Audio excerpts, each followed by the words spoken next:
ಕೋರ್ಬೇಕಾಗಿ ಮಾನ್ಯ ಶ್ರೀ ಚನ್ನರೆಡ್ಡಿ ಪಾಟೀಲ್ ತುನ್ನೂರ್ ಅವರಲ್ಲಿ ವಿನಂತಿ ಮಾಡ್ತೇನೆ. ಸ್ವಾಗತದ ನುಡಿಗಳು ಮಾನ್ಯ ಶ್ರೀ ಚನ್ನರೆಡ್ಡಿ ಪಾಟೀಲ್ ತುನ್ನೂರ್ ಅವರ ಮುಖೇನ.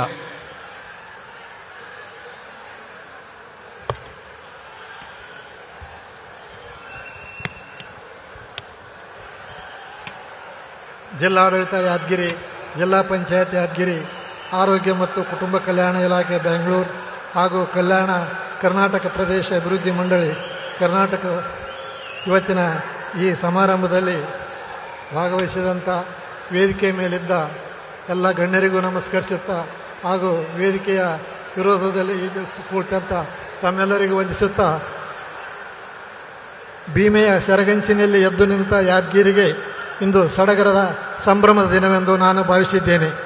ನಮ್ಮ ಪಕ್ಷದ ಸರ್ಕಾರ ಜನಪರ ಮತ್ತು ಪ್ರಗತಿಪರ ಕಾಳಜಿಯನ್ನು ಹೊಂದಿ ಉತ್ತಮ ಆಡಳಿತದೊಂದಿಗೆ ರಾಜ್ಯವನ್ನು ಹೊಸ ದಿಕ್ಕಿನತ್ತ ಕೊಂಡೊಯ್ಯುತ್ತಿರುವುದನ್ನು ತಾವುಗಳೆಲ್ಲ ಮನಗಂಡಿದ್ದೀರಿ. ಈಗ ಕಲ್ಯಾಣ ಕರ್ನಾಟಕವನ್ನು ಕೂಡ ನೂತನ ದಿಕ್ಕಿನತ್ತ ಕೊಂಡೊಯ್ಯಲು ನಮ್ಮ ಘನ ಸರ್ಕಾರ ಬದ್ಧ ಕಂಕಣವಾಗಿದೆ.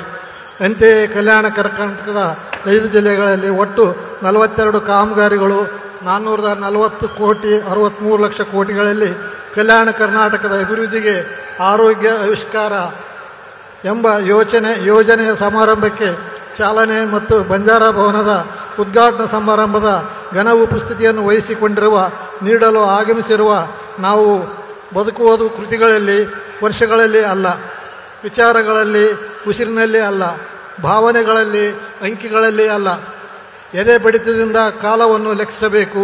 ಅತಿ ಶ್ರೇಷ್ಠ ಚಿಂತನೆ, ಅತಿ ಶ್ರೇಷ್ಠ ಭಾವನೆ, ಅತಿ ಶ್ರೇಷ್ಠ ಕೃತಿ ಅಂಥವನೇ ಪೂರ್ಣಜೀವಿ. ಚಿಂತಕ ಫಿಲಿಪ್ಸ್ ಜೇಮ್ಸ್ನ ಈ ಮಾತು ಮಾನ್ಯ ಶ್ರೀ ಮಲ್ಲಿಕಾರ್ಜುನ್ ಖರ್ಗೆ ಅವರಿಗೆ ಬದುಕಿಗೆ ಭಾಷೆ